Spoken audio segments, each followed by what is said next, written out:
Yeah, it's not so rural as it was, obviously, with people moving from every which way, everywhere. It's gotten crazy. If for people that want to give the like being like a profitable homestead or even upgrading to like farmer, I listened to a guy, Jack Spiro.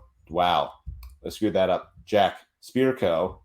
Um, he's like, you want to live in that urban rural fringe where you're on the outskirts of the urban, but you're like in the rural, so you don't have to deal with all the city bullshit, but you can go Sure. into this city to sell your product.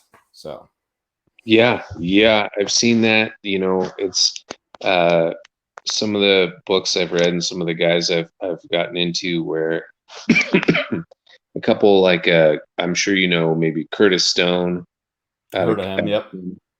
the Urban Farmer, and then um, Jean Martin Fortier.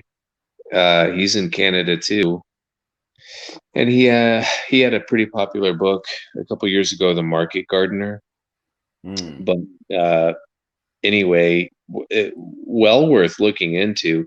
But both of those, he's in Quebec, and both of those guys are well, Curtis Stone not so much these days, but uh, right outside of large cities, right? So Right. they have a market for microgreens and all of your garden crops, your vegetable crops that you could make a lot of money on.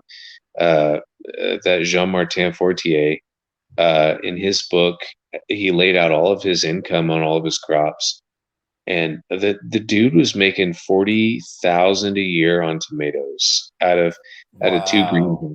two greenhouses. But that's where you are in a place like Canada where they might be a little bit more uh, self conscious about like what they're eating, and then near a city with a lot of money, and so people, oh yeah, okay, organic heirloom tomatoes, wonderful, $4 a pound. That's great, and so Yeah. you go sell all that food,